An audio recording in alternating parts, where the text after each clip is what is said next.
Good morning, ma'am. Good morning, madam. Good morning.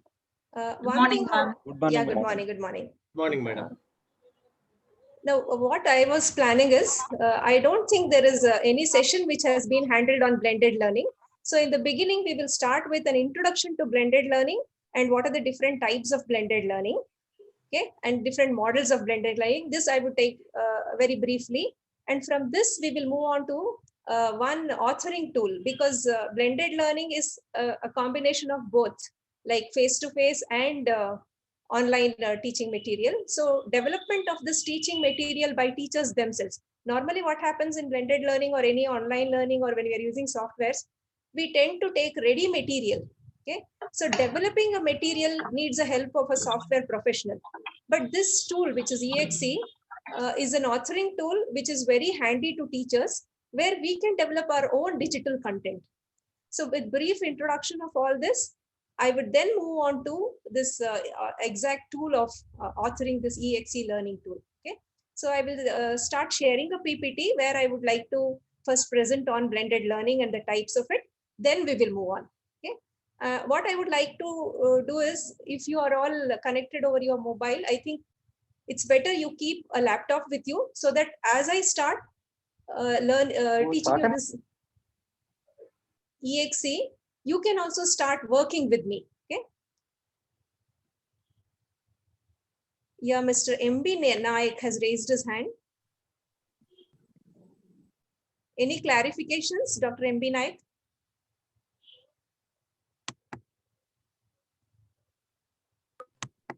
You can go ahead, madam. No problem. Yeah.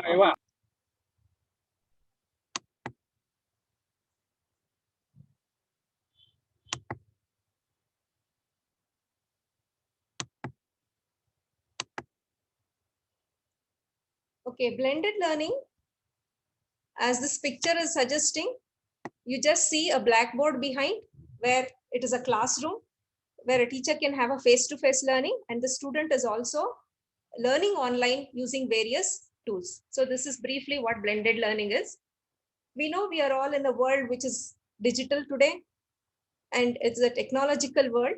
And we know this world which is digital is fast changing.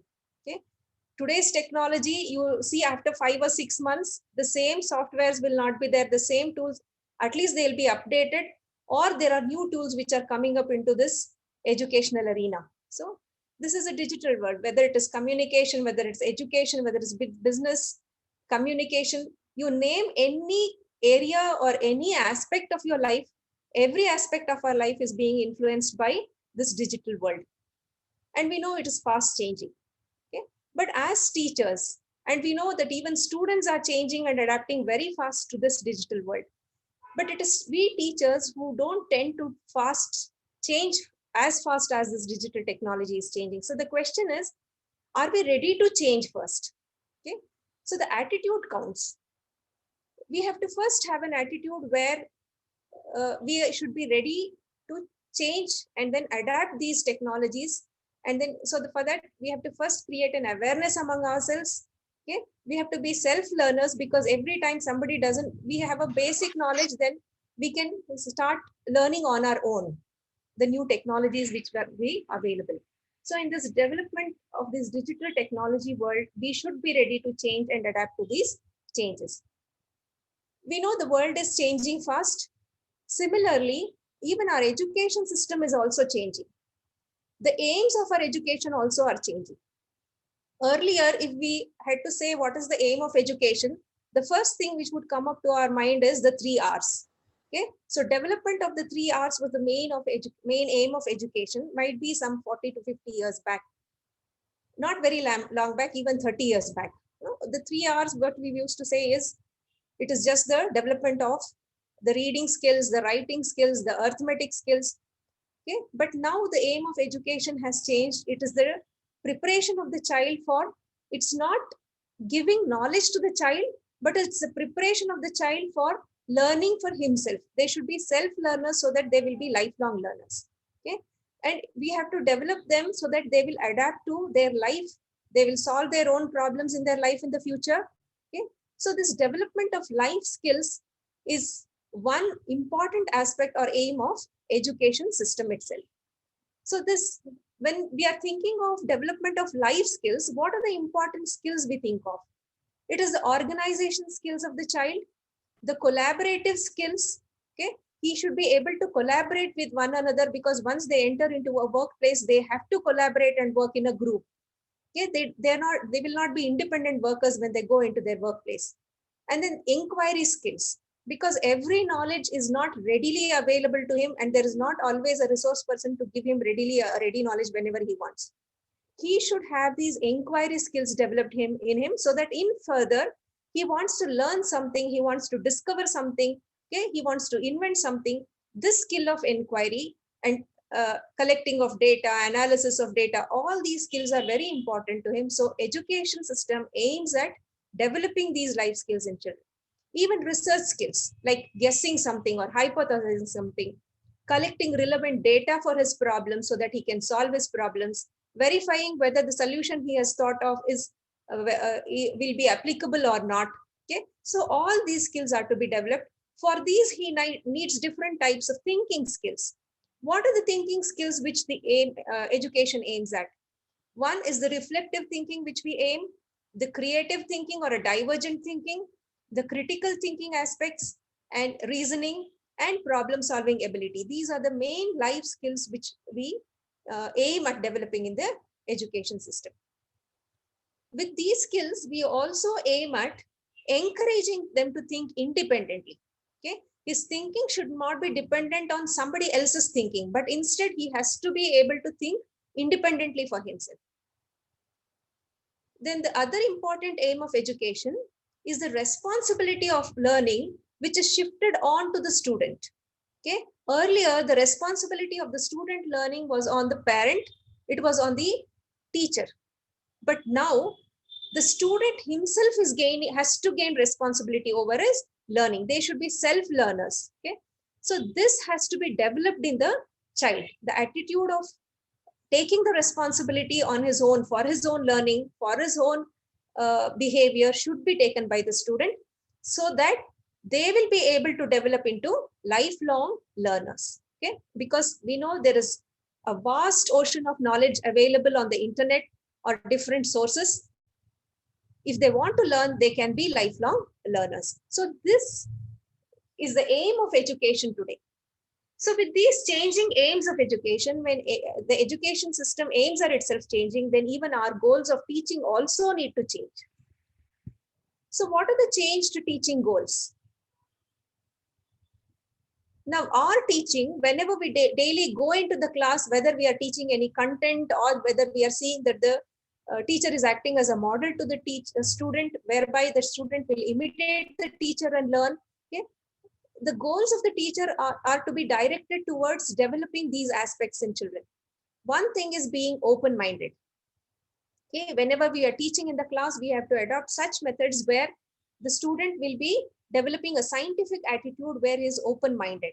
Okay, he is not rigid over his thinking, he is not rigid over his decisions. Instead, with the relevant collected data, he will be able to change his decisions. Okay, so he should be open-minded. Then the goal is to develop divergent and creative thinking in children, critical thinking and problem solving abilities, and the ability to make his own decisions. Another important teaching goal is to teach these students to effectively question. Because in the beginning, I told you the goals of education is to develop inquiry skills in students. Once he has to start inquiring, then effective questioning is very important. So the teaching goals of a teacher should be in a way where she will promote effective questioning in students. Now, according to the National Educational Policy 2020, we know we are done with segregation of different subject areas. Now, we do not say the art stream is different, the science stream is different, or the commerce stream is different, the literature is different, linguistics are different. Instead, we are trying to integrate all these content areas. So this teaching goal now, according to this NEP also, is integration of all these content areas. So with these changing educational system aims and these teaching goals, we are moving on into different instructional methods. We don't stick on to the earlier chalk and talk method, because this chalk and talk method or the lecture method on its own will not be sufficient to develop all these abilities in children. So we have to move on to the different instructional methods using different instructional resources. So what are the methods which we are moving on into now? Now we are moving on to inquiry-based learning. Okay, the strategies which the teacher adopts in the class should be able to develop inquiry in students. For this, we can adopt different models of teaching. I think if you have gone through this model, some 36 models which have been given by Bruce Joyce and Marsha Vale, they are based on different learning theories.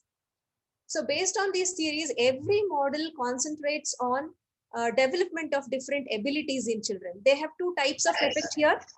One is the direct effect, where they will aim at developing creative skills maybe, and one model may be aiming at changing the modification of behavior of the students.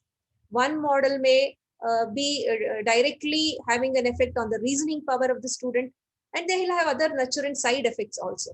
So whenever we are choosing a method, we have to first think of what type of ability I am aiming at to develop in my students. If I am aiming at developing creative ability in students, then I have to search for models which will develop this ability in the student. For example, for this model is the Kinetics model, which mainly aims at developing creativity. Okay, so such models have to be chosen now when we are to adopt some instructional method. From there, we also move on to these constructive strategies. Later on, while moving, we will just see into what is these constructional theories. There we will just explain about these constructive strategies. And the very new aspect of these strategies are these connectivist teaching strategies. The National Curriculum Framework 2005 moved on from behavior modification to constructivism. Now we are moving on into connectivist teaching strategies. And this blended learning technique is one strategy which comes under these connectivist teaching strategies. Now, these constructivist strategies are to be adopted in blended learning techniques. During blended learning, we are to adopt collaborative learning, group activities, all these in our blended learning, so that the student will be able to, we will lead the student to deeper and more sustained learning. What do we mean by deeper learning? Once we give them some aspect of a content, the student should be able to inquire deep into it and learn on his own. Okay, then he should be able to sustain whatever learning he has learned before. It's not just he will just learn and then write his examination and forget about it. Yes, we have seen many students who learn by this lecture and chalk and talk method or a memorization method, rote learning method, where they just learn rotely, memorize it, put it out in the examination, and once the examination is over, then they tend to forget it. Because many a times if you ask the student, they'll just tell you that, oh, this was there in my high school and I've forgotten about it. This should not happen. Instead, whatever he learns once should sustain all over his life. So these strategies of these constructivist, inquiry-based and connectivist strategies tend the students to lead them into deeper and sustained learning. What happens if they have the learning sustained for the whole of life? This will get transferred to new situations and problems. Once they start face a problem or face a new situation in life, they will utilize this learning in their new situations. So these are the different instructional methods, new methods which we have to move on into now because of the changing goals and changing aims of education.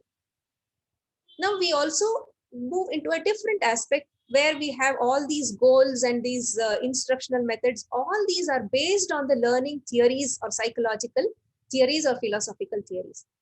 Now, what were the different learning theories which all these teaching instructional methods are based on? Earlier methods, if we think of, they were basically based on behaviorist theories. We know these behaviorist theories like, for example, the trial and error, the operant conditioning, which was given by Skinner, which was given by Pavlov, where we said repeated behaviors, once they are, or behaviors which are reinforced, tend to repeat again and again. Okay, so these were the basic theories which we started off when we started teaching in schools. Next, from behaviorist theories, we moved on into the cognitivist theories. With this cognitivist theory, the important one was given by Bandura, which was the social cognitivist theory, which said that students learn by imitation. How do they learn? They learn by watching what others will do. So that is why here we said the teacher has to be a model. If she has to develop values in children, the teacher herself should be a model so that the students will just see what the teacher is doing and they will imitate. There is an important experiment when we come to this social theory given by Bandura. There was an experiment which was done. There were two groups of children. One group was just let into a room where there was a doll kept in the room. Okay. And they were exposed to films or actual behavior where somebody used to hit the doll. The other group was not exposed to this. But after some time, when they checked the behavior of these two groups of children, it was seen that the children who were exposed to this hitting of the doll showed aggressive behavior, while the other group did not. Okay, so this proved that children learn values or behavior through imitating others or adults. Okay, so cognitivist theories, and especially the social cognitivist theory, started propounding that learning in children happens by imitation. Now, next we move on, even from this cognitivist theories, we moved on to the constructivist theory. If you just see the National Curriculum Framework 2005, okay, of India, they have suggested to use social constructivism in the classroom. This social constructivism, we all know, was given by Vygotsky. Now, what is the basic thing in social constructivism? It says that students do not just take knowledge from whatever the teacher gives them or the textbooks give them passively. Instead, they are actively involved in the construction of their own knowledge. Means students do not just fill in the knowledge in their brains. Instead, they construct the knowledge on their own. Now, the social constructivism says that they construct knowledge for one another and from one another. Means these two words have a meaning. If they work in a social setup, collaboratively in a group, then each one of the student will help the other student in constructing his knowledge, and he also will be helped in taking knowledge from others in the group also. Okay, so social constructivism propounds that student construct knowledge for one another and from one another in groups. Okay, so all these social constructivist strategies adopted in teaching in schools always will adopt collaboratively creating. This helps in the students collaboratively creating a small culture of their own of shared artifacts and shared meaning. Okay, so this is what is the constructivist theory, which even now today we are adopting in schools and also recommending teachers to adopt. But now we have moved on into another new theory which has come up in learning, which is called the connectivist theory or the networking theory. This is a very new aspect which is coming on, and even the Government of India National Curriculum Framework 2020 is also suggesting us to adopt this. That is why they are asking us to move on into online classes than the face-to-face interaction. Now, after this behaviorist theory, the cognitivist theory, and the constructivist theory, now we are into the age of connectivism. What is connectivism? It indicates networked learning. Okay, this theory was given by George Simons. I will just touch upon this theory. The important concepts in this theory are the importance of, they give more importance to networking here, networking through media and networking through digital gadgets. And also there is a complex self-organization which is involved in this theory. Okay, what they say is everything cannot be personally experienced now, because there is an ocean of knowledge which is existing, and we cannot expect every student to keep everything in his mind. We cannot expect every student to experience everything which is there in the world. So they say that we can no longer personally experience everything. So there is too much knowledge which is existing. Instead, what we can do, according to this theory, we can create networks to learn more than we can as individuals. Means instead of learning individually, if we can create networks like discussion forums, maybe blogs, might be, if we are learning or creating network and learning, then we are learning more according to this theory. Now, this is a learning theory which is based on an assumption or a premise. What is the assumption which this theory makes? It makes a very important assumption that knowledge is existing in this world rather than simply in the head of the individual. Earlier, we used to say that the knowledge is there. Where is the knowledge? Earlier, according to us, knowledge is in the brains of individuals. But today, this theory says that all the knowledge is not only existing in the brains of the individual, but it is also existing outside in the world also. So this is the main propoundment of this connectivism. Okay. So with this background, and there is also one more theory of multimedia learning, which makes three assumptions: that there are two separate channels for processing information, that is auditory, and this I will not go much into, where it says that learning is an active process where we are filtering, selecting, organizing, and integrating the information. Okay. So basically here for blended learning, we are going with this connectivist theory of learning. Now, with all these changing aims of education and changing instructional methods and digital resources which are available to the teacher, what is the role of the teacher? Can we expect the teacher to play the same role as she used to play when she used to have a chalk and talk method or a lecture method? Surely it is a no. You cannot expect a teacher to just stand in front of the students and then just give them whatever information she will just transmit to them. Okay. Students of today will never expect such type of information to be given, and they will not accept it also. So what is the changing role of the teacher? The role of the teacher is not a transmitter of knowledge. Instead, we are moving on into the facilitators of knowledge. So the teachers are to arrange situations where the student, I told you about constructivism, where the students are creating their own knowledge. So the teacher's role is to just organize for situations or create a situation, whether it is in the classroom or whether it is outside the classroom. The teachers are supposed to create situations where the students involve themselves either individually or in groups, and then they create their own knowledge.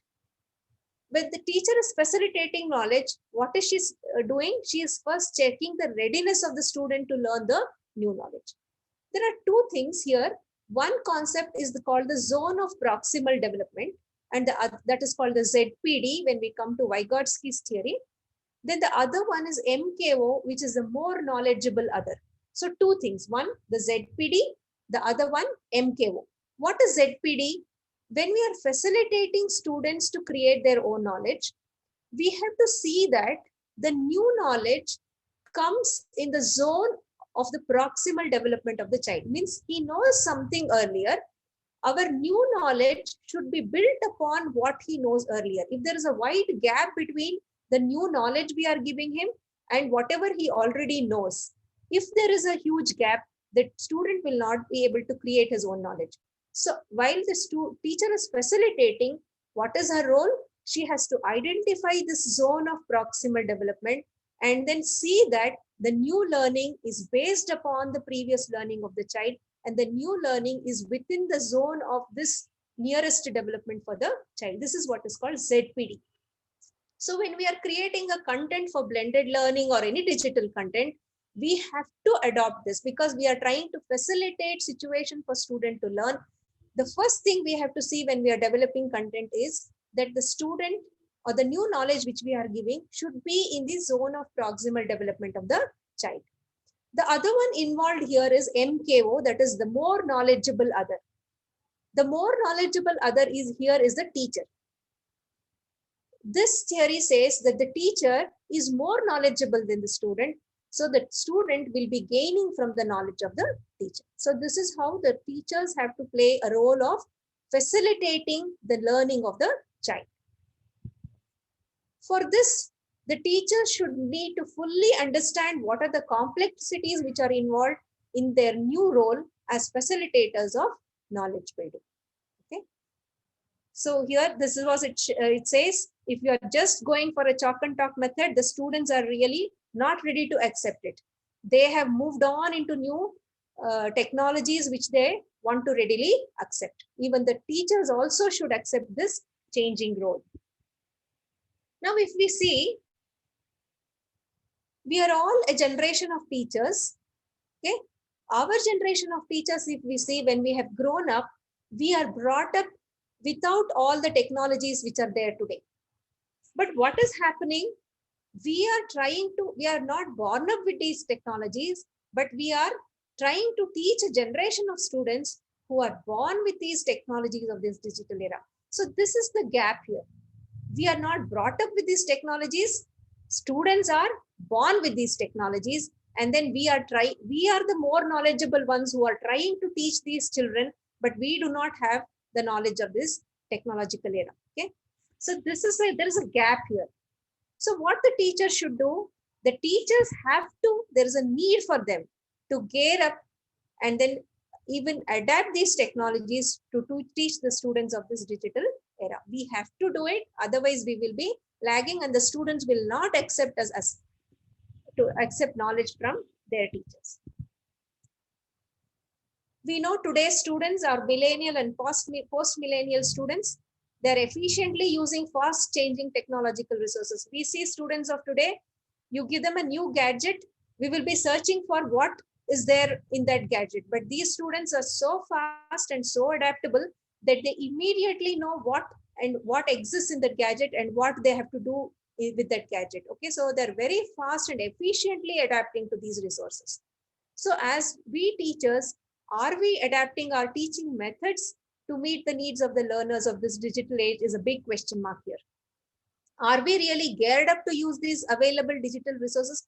I will just go on in the next session when I tell you about the digital resources. There is a vast area or sea of digital resources and tools which are available if we go through. Even our government of India also is setting up, the National Digital Library, and there is a lot of resources, e-content available, digital tools available for us to develop e-content.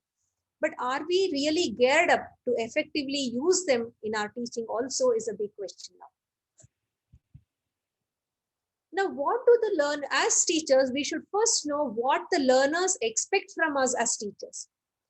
We are giving them teaching, we are trying to give them new knowledge, we are trying to develop new learning material for them. But if we do not think of what the learners expect from us, then we will not be effectively achieving our goals. So the first thing we have to see is, what are these 21st century learners expecting from us? The first thing they are expecting is, they will be expecting very soon. Now you ask them to just go and refer a material, they will refer over the net. But soon, they will not be just referring and then coming back to you. Instead, they expect that the reference which you give them should have this property of interactivity. Okay, so whatever material they are going to with the digital media, they expect that the media should do something when it is touched or click on. Means it should interact with them.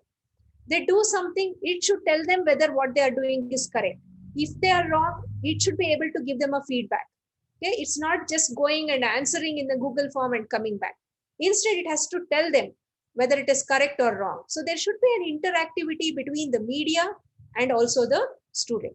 Whatever interaction a teacher will be giving in a classroom, this digital media should be giving them. Okay, this is what they expect. The second thing they expect is social media. So they also expect that learning outside this world will not be relevant. Instead, they should be able to learn on this social media. The third thing they will be expecting is, wherever they want to learn and whenever they want to learn, the learning materials should be available to them. Okay, so 24/7. Okay, you can't tell them that you have to come to school only during this time. The teacher is available to you only during from 10 to 9, 10 to 5. Okay, you can meet the teacher only during that time. They don't expect this. Instead, they expect that anywhere, anytime, okay, learning material should be available to them. This is what we say as the cloud. Okay, so these are the three expectations which the 21st century learners have from the material which we give them for learning. Okay, and also in the very near future, what is the type of material they expect from us? So this 21st century learners, will increasingly demand that their learning experience should be learning centered. Okay, it should not be teacher or teaching centered. Instead it should be learning centered. Means once they go through your e-content, they have to achieve the objective of whatever objective you intend and give it to them. Okay, and it should be personalized. We know every student is individually different. Their abilities are different, their interests are different, their needs are different. We know we are in an inclusive setup today. Every school or every educational institutions should include all types of individual students, whether they are marginalized economically, whether they are marginalized culturally, whether they are marginalized socially. Okay, and then whether they have any type of special abilities. Like I should know, I know I should not use the word disabled children, but still it's a negative labeling. But instead we go on to a different type of term called the specially abled children or the differently abled children. There are different categories of differently abled children, like visual impairment, hearing impairment, physical impairment.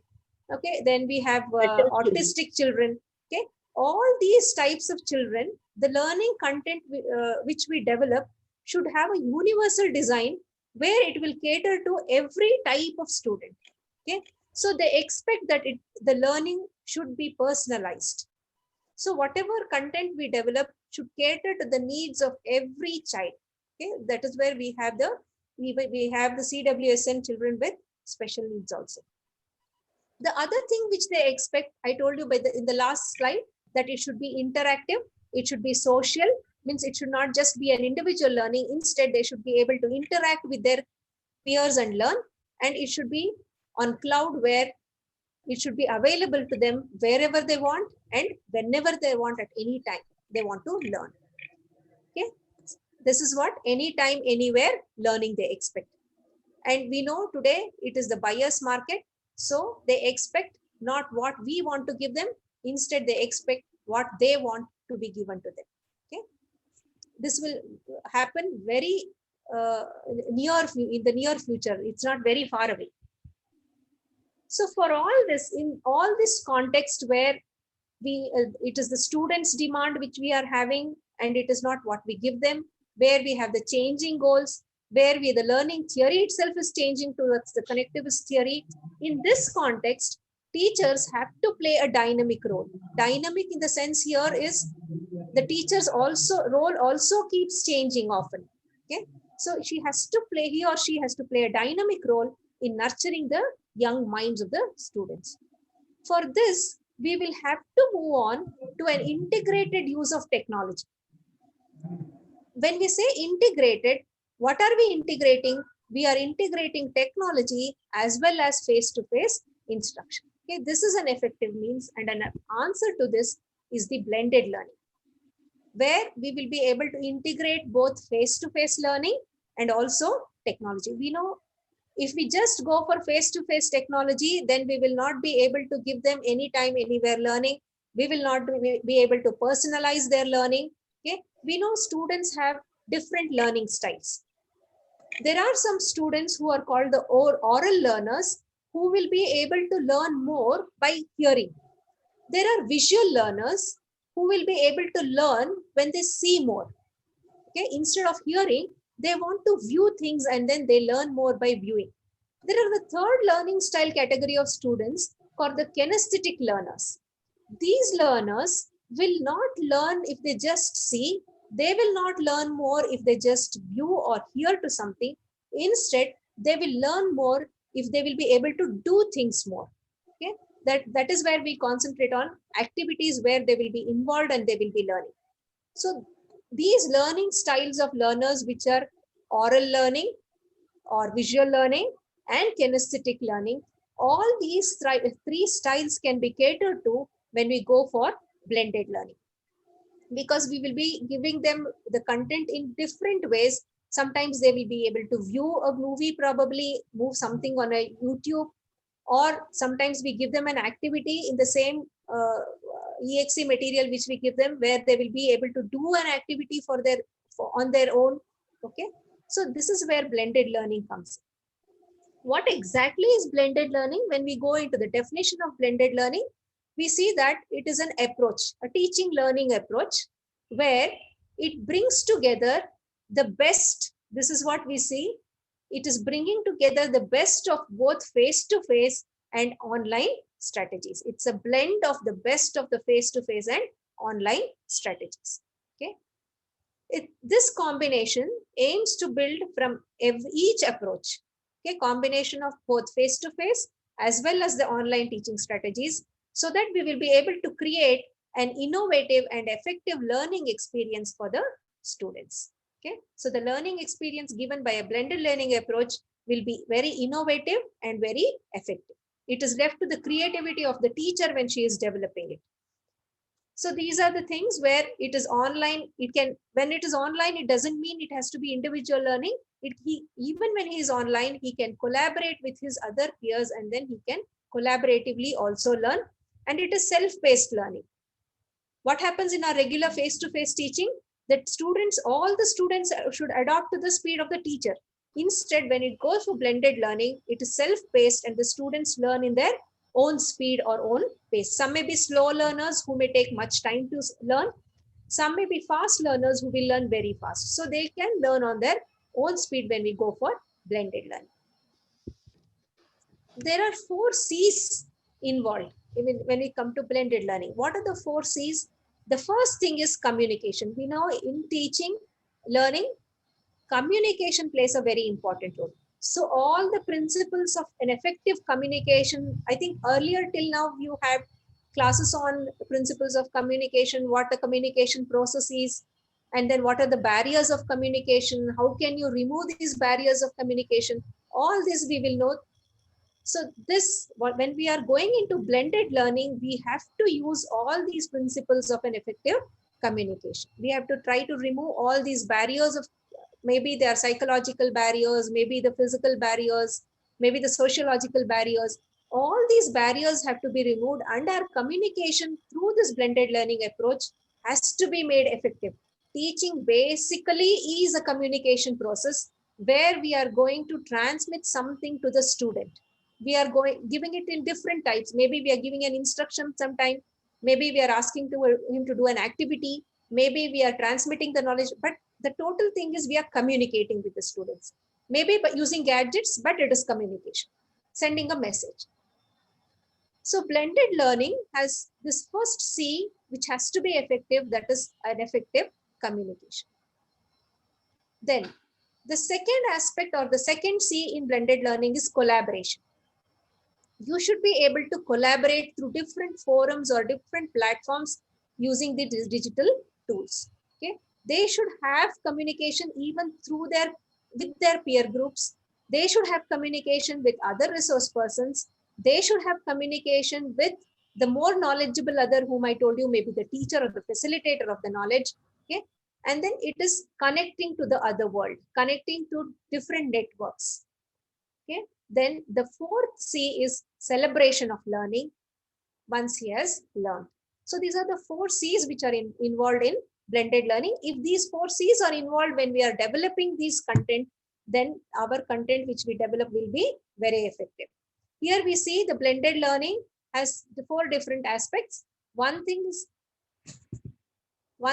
individual learning, where the student himself will learn individually.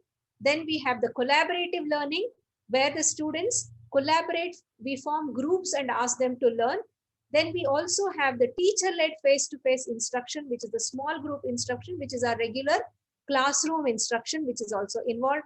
And then we also have online learning. So blended learning is a blend of all these. Okay.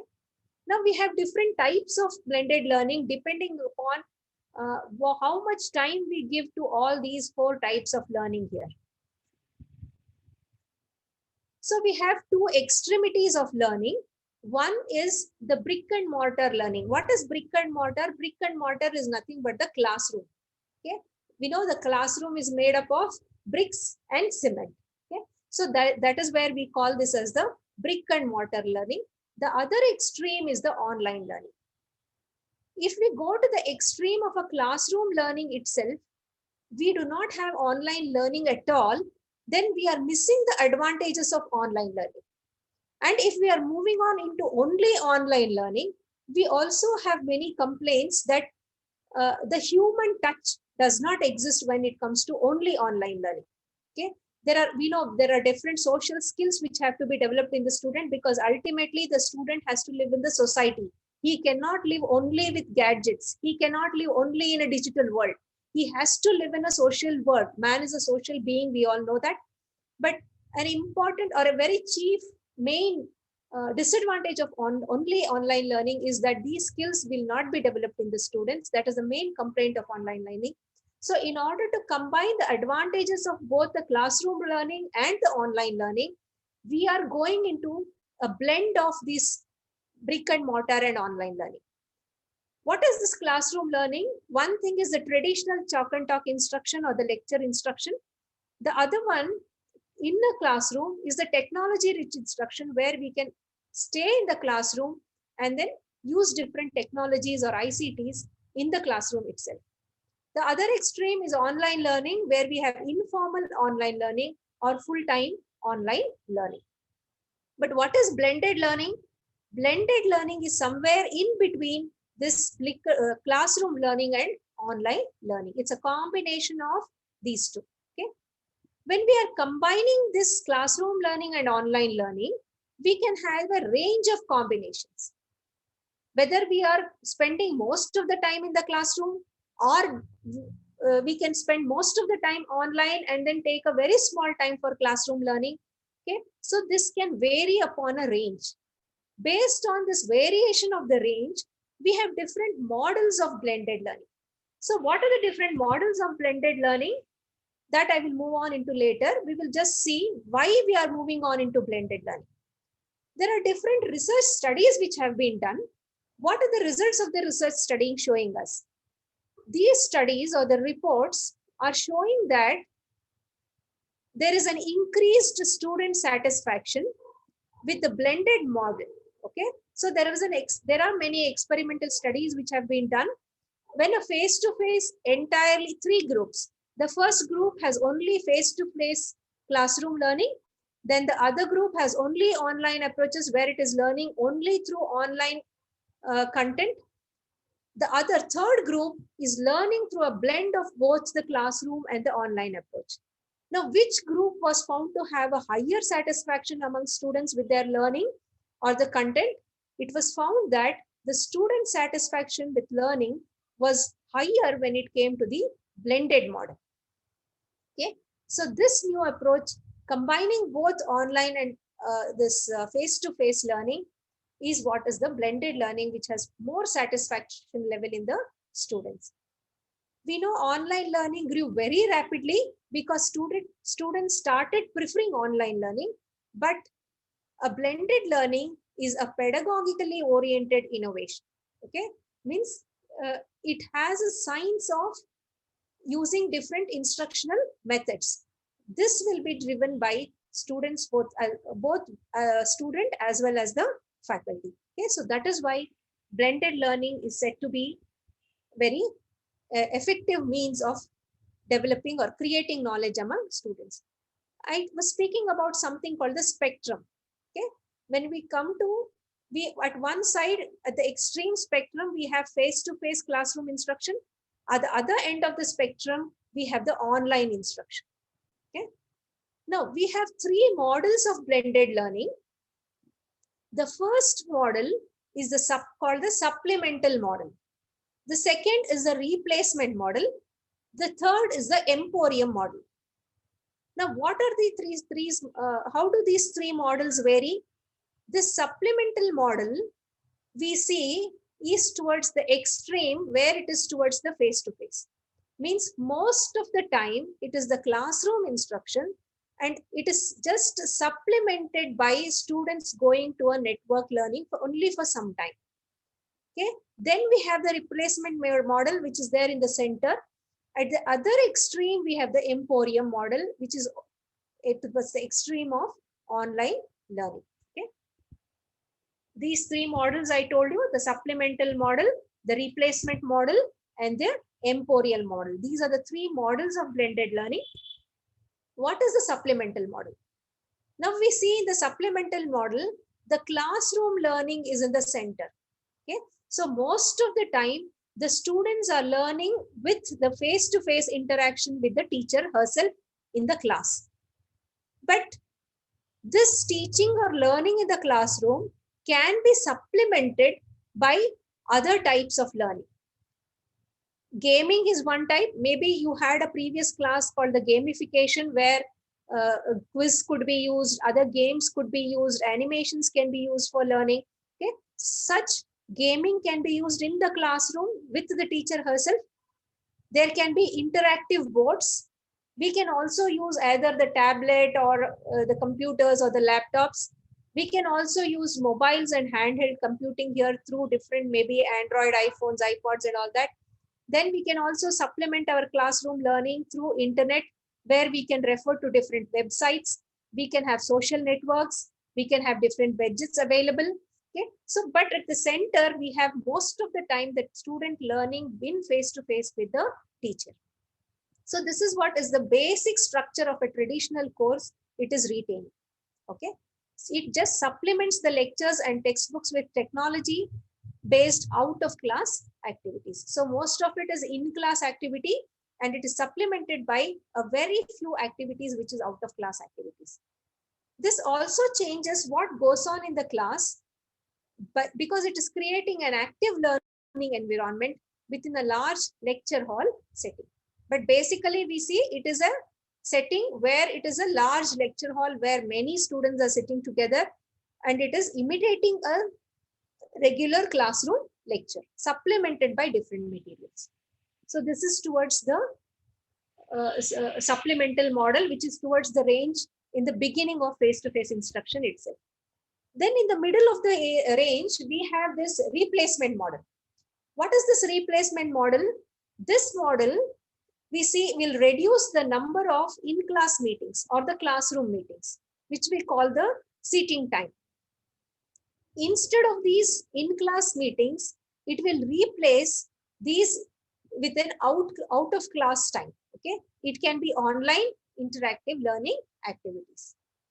This makes significant changes in the remaining in-class meeting. Consequently, the nature of the in-class activity is changed as well. Okay, instead of the traditional lectures in class time, it gives time for more interaction and collaborative learning experiences for the students. Okay, so it is somewhere in between in the range, but not entirely towards the online range. It has some equal time for in-class as well as out of class activities also, which can be online collaborative activities.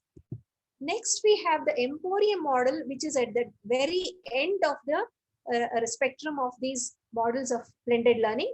This Emporium model tends towards eliminating all class meetings.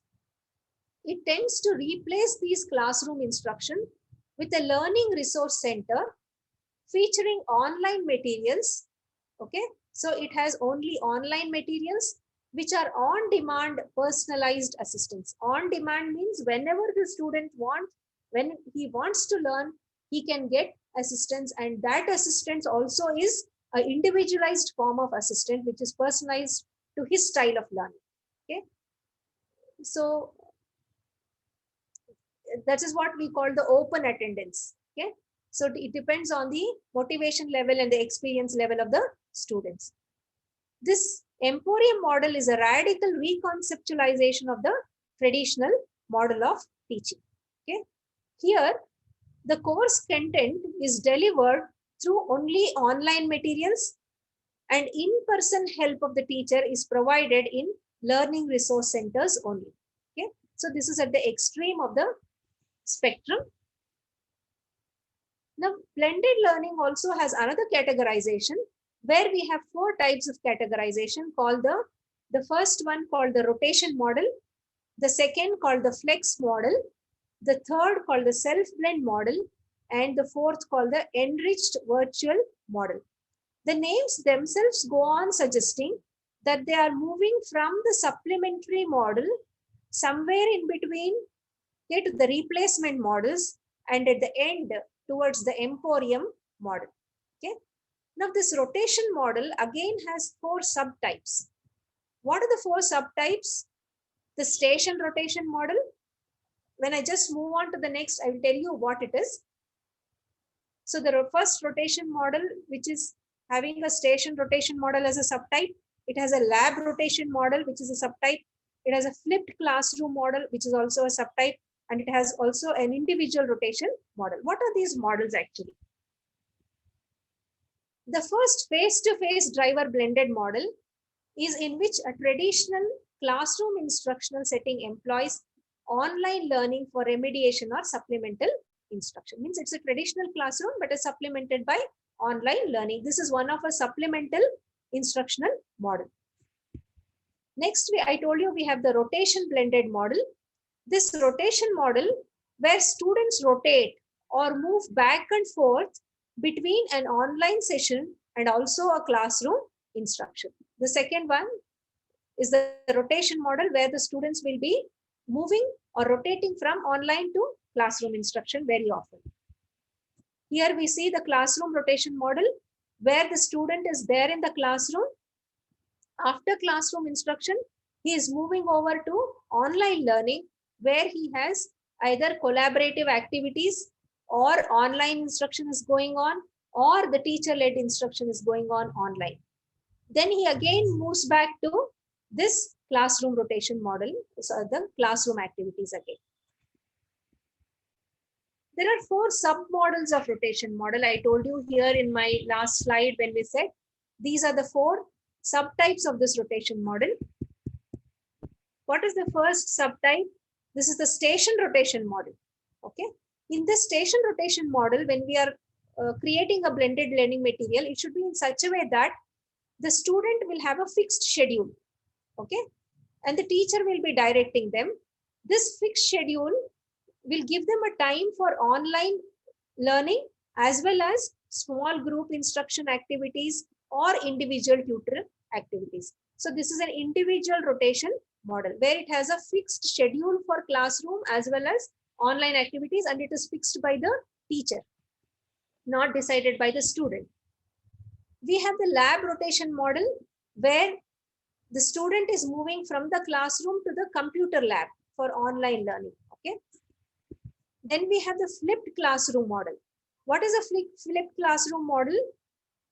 Here again, the teacher gives the direction where he will be moving across classroom learning and online learning, but this can happen even after the school hours. This is the difference between the station rotation and the flipped classroom.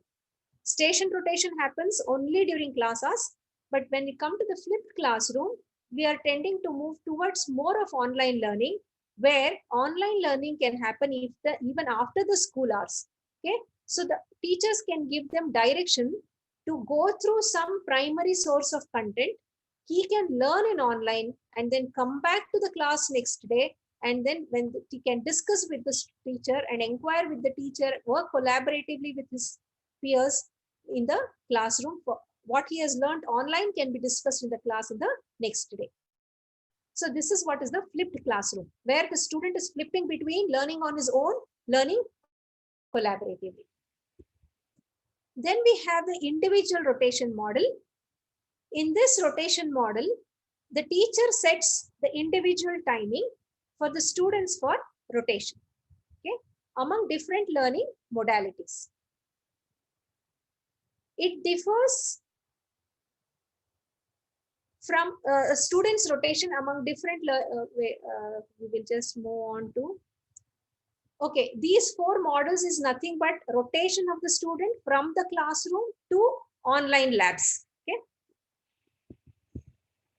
Now, the third we have is the flex blended model, where we see that the curriculum, you see this picture here, the teacher is not at all going with the chalk and talk method or the lecture method. Instead, the student is learning entirely online. E-content is delivered digitally to the student through some learning platform or a learning management system. But the teacher is existing there. Even though student is learning online, even though student is learning with his digital technology, but the teacher is there only to assist, but the teacher is not lecturing at all. Okay. So this model is where curriculum is primarily delivered through an online platform, but the teacher's on-site support is available to the student whenever the student wants any support from the teacher. So here we see a movement from the face-to-face towards the more of the online learning. Teacher is there only to assist the online learning, but the teacher is there on site. This is the flex blended model. Then we have the online lab blended model. What is this online lab approach? Wherein the student is taking the whole course online. Now we have these MOOC courses, okay, this massive open online courses. These are online lab approach courses where the whole course itself is given online. But they are sitting in a physical classroom or maybe they are in the computer lab. Okay, so this is the online blended model. Then here we have the self-blended model. What is a self-blend model? Here in this model, the students choose their own course which they can take online to supplement their school's content. Okay, so the major decision of what course they have to take, what they have to learn is happening only by the students themselves. This is entirely towards online learning.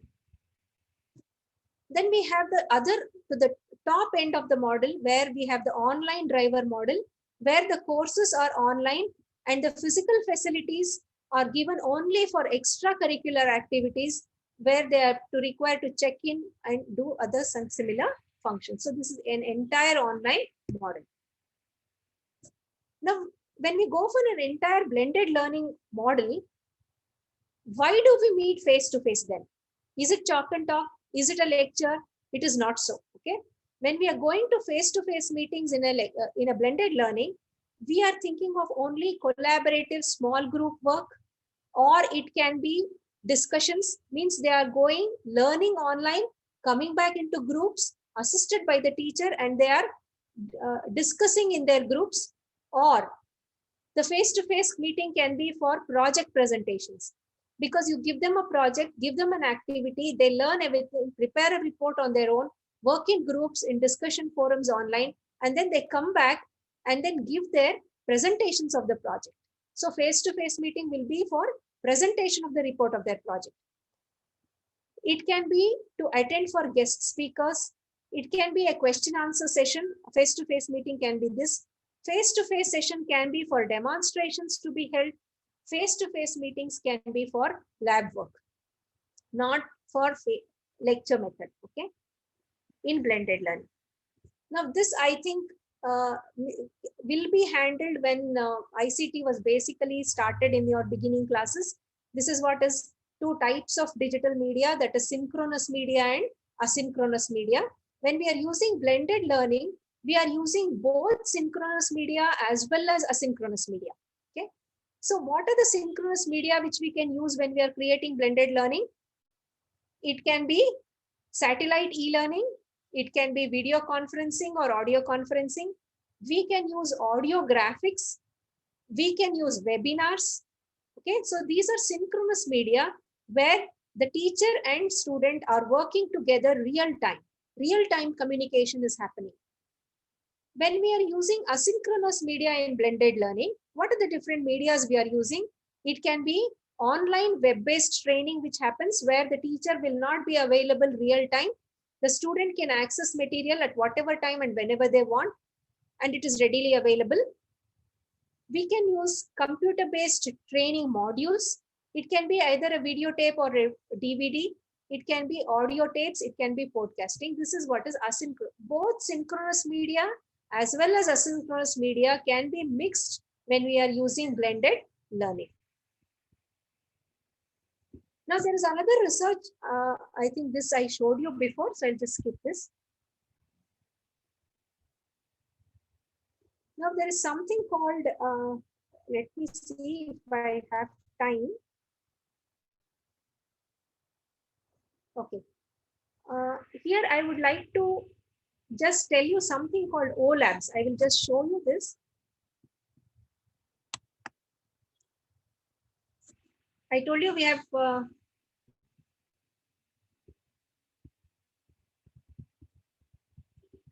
one example for this OLabs, which is a digital material which is available. let me take this. This OLabs are developed. It's an online laboratory which is being developed by Government of India with the help of Amrita University, educational institutions. We know there are many students who study in rural areas, who come from very marginalized backgrounds. Okay, maybe a real physical lab and the materials which have to be available in this lab. You are able to view this thing? No, madam. Screen. Plain screen, ma'am. No, madam. Plain, is it? Okay, okay. I just wanted to show you this one. No, madam. Okay. One second, I will just try to share this one also.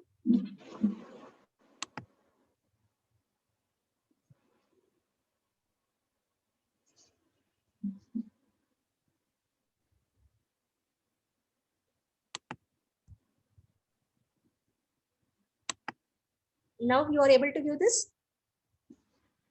Yes, madam. Yes, ma'am. Yes, Okay. madam. Now this Yes, is madam. one. Now it came. This is one this thing. Yes, ma'am. When we take this, there are different. We have labs of English available. English labs are there. We have biology labs. We have physics labs. We have chemistry labs. Okay, even linguistic labs are there for Hindi and then other Kannada, various languages also. Now this is one example which I have taken for osmosis, a basic concept. Now we see there are different icons here. The first icon is this theory. Okay, so basically, how do we teach here in this OLab or an online lab is, what is the objective of this? Okay, this experiment is to study osmosis using a potato osmometer. Okay, so here we have the theory. The theory is what is osmosis. We know, I will not go into the theory here because I have very less time. See here, there is one solution of sugar solution. The other one is a water solution. What is happening in osmosis? The theory here is the molecules of the solvent move from higher concentration to a lower concentration when there is a semi-permeable membrane. Okay, this is what is the theory. So the theory is given here. What is osmosis is showed here. What is the cause for osmosis is given. The importance of osmosis is given. Okay. What are the types of solutions which you can use, that is given. Okay, and occurrence of osmosis in different types of solution, that is also given here. Okay, the whole theory of osmosis is being explained first. So they're also showing the learning outcomes. The student will be understanding the concept of osmosis.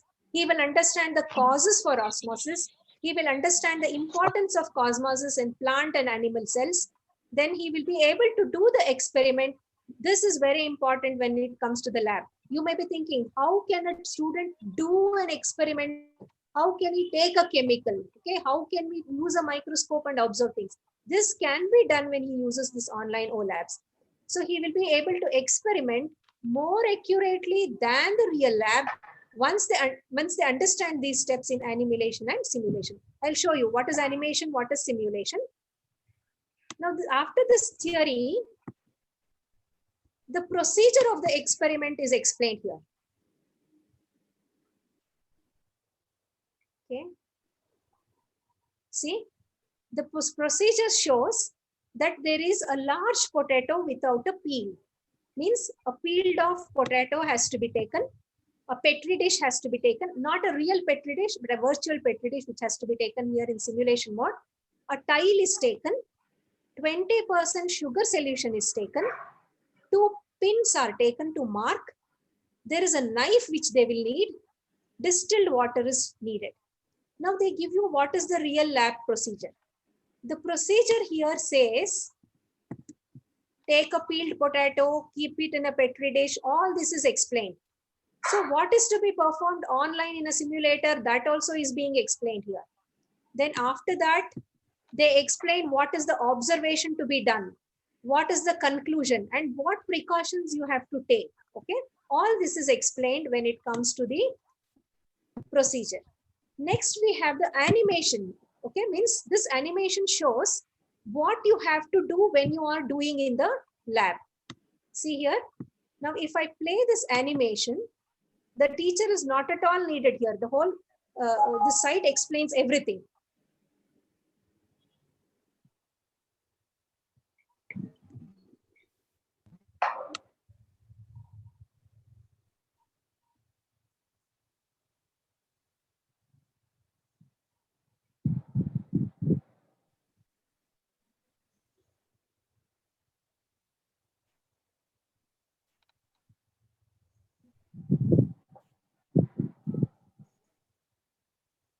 Time is there, right?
Is this site really accessible, man?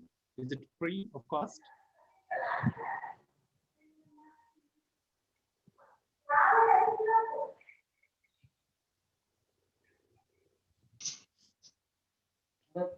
Okay, this was the Can we use this, animation. Is it free of cost, madam?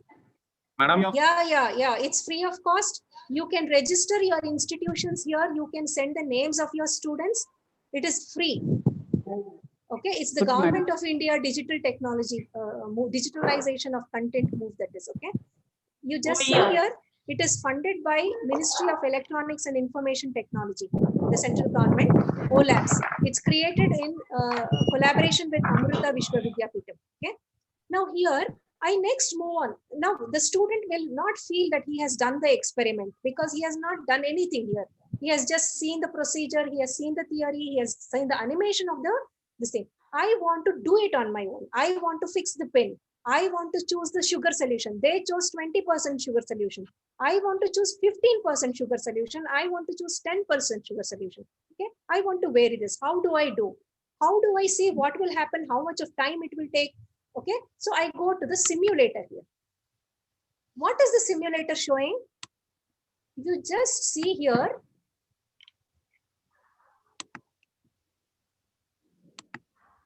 Okay. This is a simulation. I see there is a petri dish. A potato is being kept, which is peeled off. What I have to do is I have to choose the concentration. They had chose 20%. So inside the petri dish, what I am doing, I want a lesser concentration. I want distilled water. Okay. So I have taken 0% sugar concentration in the petri dish. Now inside the potato, I want 15% concentration of the sugar solution. So I have chosen. I can choose however much I want, whether 20, 25%, 15%, 10%. I go for 15% because animation they had showed with 20, I go with 15. I want to see what is happening inside. So I will go for a cross-sectional view. See, so now I am seeing what is happening inside the potato. Now, I will take the pin. This is what was shown in the animation. So I take the pin here. I mark the initial position of the solution inside the potato.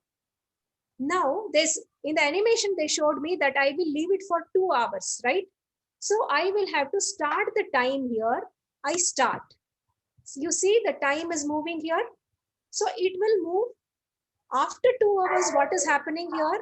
You see there is a rise in the sugar solution in the potato, and outside the petri dish, it is decreasing.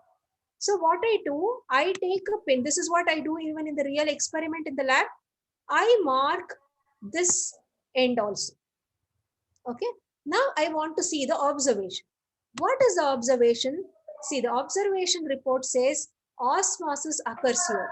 It is the movement of the solvent from a region of higher concentration to a region of lower concentration through a semi-permeable membrane, because an animal tissue or a plant tissue is a semi-permeable membrane and osmosis occurs. Okay. Now I have a student had another doubt here. He said, inside the potato, you took a higher concentration. What will happen if I take a concentrated solution in the petri dish? Will it move outside from the potato?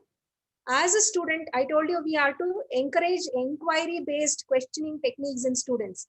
So what I will do is, instead of taking a zero distilled water in petri dish, here in the petri dish, wait, I will go for another experiment here. Now that experiment was over. Now with another experiment, I go with, in the petri dish, I want, last time how did I take? So sugar was inside the potato. So I will take sugar solution in the petri dish this time. Inside the potato, I am taking distilled water. So what should happen? Instead of raising in the potato, it should decrease in the potato and move out to the petri dish. So I will just see the cross-sectional view.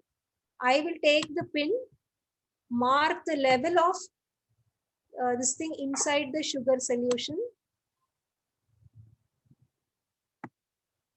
Then now I will start. So after 2 hours, you are seeing what is happening.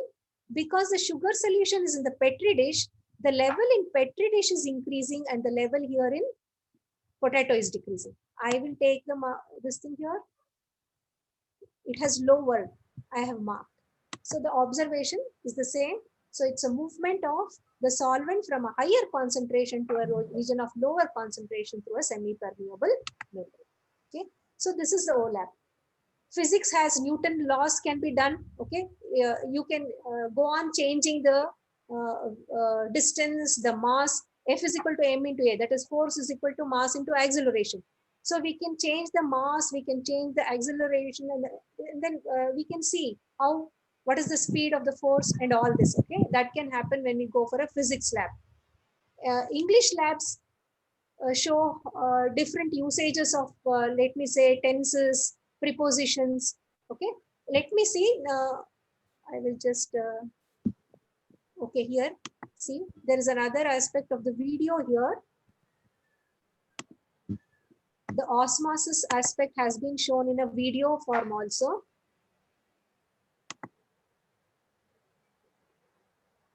See, the concept is being explained.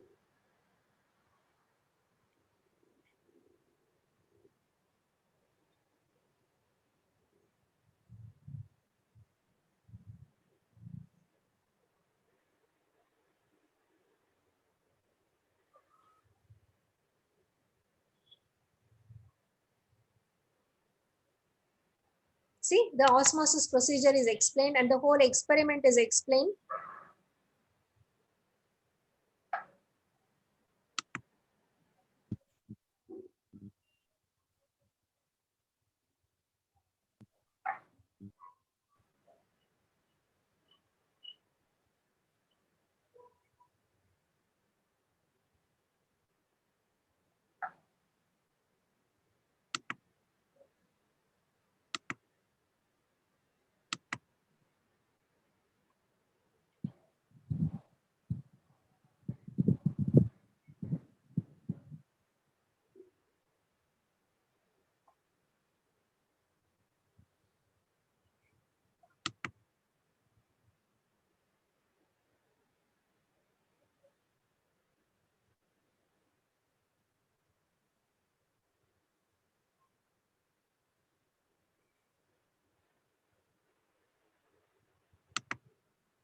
See, okay, this is the thing.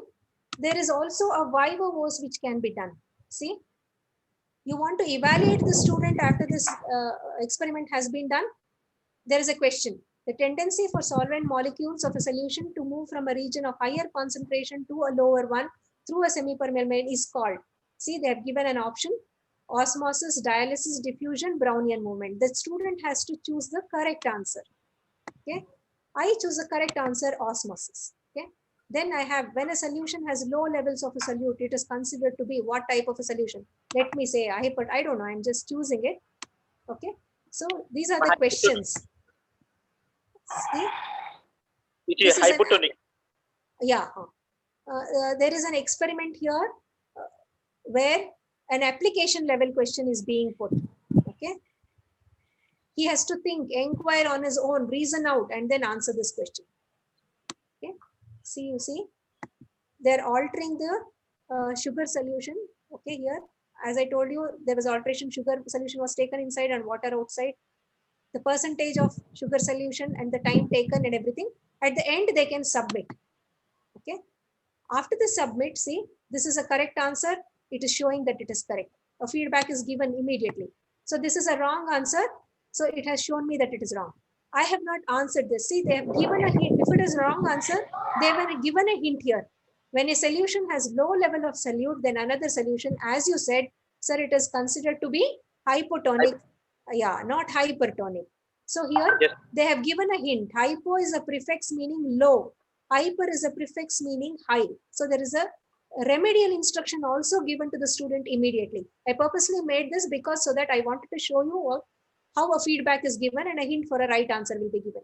Now I have not given an answer here, so they tend to see that I don't know the answer. So they have given a hint. What is the hint? The membranes that allow specific material to pass through are called. Okay, so they say certain material to pass through are called semi-permeable membranes. So I have to choose this answer. Okay, then I can choose an answer, give a correct answer, and then go for submit again. So I can repeat this process until I have knowledge of the whole process itself. Okay, so this is what is, and this can happen at your own speed, at the student's own speed. Some may do it very fast, some may learn at once in one attempt, but some may also want to go back to theory and learn again and again. Just see, you ask a teacher to do it again and again, the teacher may not do, but this 100 times you want to see, go back to see the video, it shows you. Okay, it also shows the important words also. See, vocabulary. Flaccid, what does it mean? Soft, limp, firmness. Hypertonic, what does it mean? A solution with higher osmotic pressure or excessive muscle tension. Then hypotonic, isotonic. It is also giving the important scientific words which the student will have to learn. Toxic, what does it mean? Poison. Turgid, what does it mean? Swollen or bloated. Regulate, what does it mean? Okay, all this. Solvent, what does it mean? And it also has different additional resources given.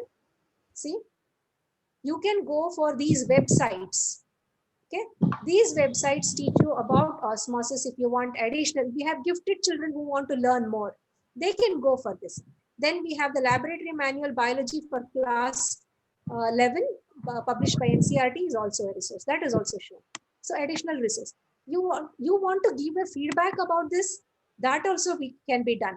See, for Amrita Lab, you can give a feedback. You can give the name of the user, okay, your department, then your class details, the name of the experiment. See here, this is what we call a rubric. This I will just tell you here, because rubric, we have certain conditions or the criteria given here, and then we have different descriptors given, whether you rate it to be excellent. How do you rate the online performance of the experiment? Excellent, very good, good, average. Then were the results of the experiment easily interpreted? Yes, X or no, you can give. A clear understanding of the experiment and topic was gained? Yes, excellently you gained, or no. How helpful do you feel the system is? This also you can give a feedback. Okay, so Rubric means feedback. Rubric is a rubric means tabular form of evaluation. Okay, you just see a table here. Instead of just saying whether this experiment here was helpful to you, then I will just say yes or no. If you want to improve upon, how can you improve upon if I just say, yes, it was, you know, it was. So I define certain criteria for evaluation. Suppose I want to describe, evaluate the communication ability of the student. I give different aspects like verbal communication, non-verbal communication, facial gestures. So I have this criteria. So they have given these criteria for an online experiment. See here, to what extent did you have control over the interaction? Okay, did you have control on the interaction in the experiment? To what level? Whether the control you had was excellent, whether it was poor. So it is a range. This has a 5-point scale. Okay, whether the manual was found to be helpful, excellent, or was poor. Okay, madam. So these are the descriptors. Actually, it is not a perfect rubric, because in a perfect rubric, you will have descriptions here saying if you want to say excellent, when do you say it is excellent? That description should be given here. Okay. If you say it is poor, if you say it is average, if you say it is good, when do you say, at what level do you say it is good? That description should be given here. That is a rubric. Okay. It is a new form of qualitative evaluation of a student. Okay. I think with this session, we will just end. Hello, madam. Yeah. Hello, Hello, madam. hello. Yeah, tell me. Good morning, ma'am. While talking about the changing role of teachers, you talked about two things. One is ZPD, zonal proximal ZPD, development. Yeah. The other one I missed, ma'am. MKO. Yeah. MKO. Okay. MKO is What is it, ma'am? more knowledgeable other. If you see this constructivist strategy by Vygotsky, social constructivism, he uses these two terms, ZPD and MKO. Okay. Hello, madam. The teacher is considered to be the more knowledgeable other. He says it doesn't mean that the teacher only should teach. When they are collaboratively learning in a group, there can be another student who is more knowledgeable than one student, right? I told you, learning from one another in a group, learning for one another in a group. If I have to teach somebody in the group, then as a student, being a peer, I have to learn and come to the group. Yes. So this is what. Even my friend who is having a more knowledge can teach me. Only the teacher is not. Yeah. Correct, madam. Correct. Hello, madam. Sheela, Thank you very much, madam. Sheela, madam, this is from sir. sorry to disturb you, madam. Madam, Sir, 11:30 ಆಗಿದೆ madam. ಅದಕ್ಕೆ okay, sir. End ಮಾಡ್ತೇವೆ ದಯವಿಟ್ಟು 11:45 ಗೆ reach ಆಗಿ ಆವಾಗ continue ಮಾಡಿ madam. Sure, sir. 11:45 we'll all join. Okay, madam. Yeah. Okay. Okay, madam. Thank you, madam. Okay. Bye. Sir, discussion after a break, sir. Okay, 11:45 ಗೆ madam ಇರ್ತಾರೆ continue ಮಾಡಿ.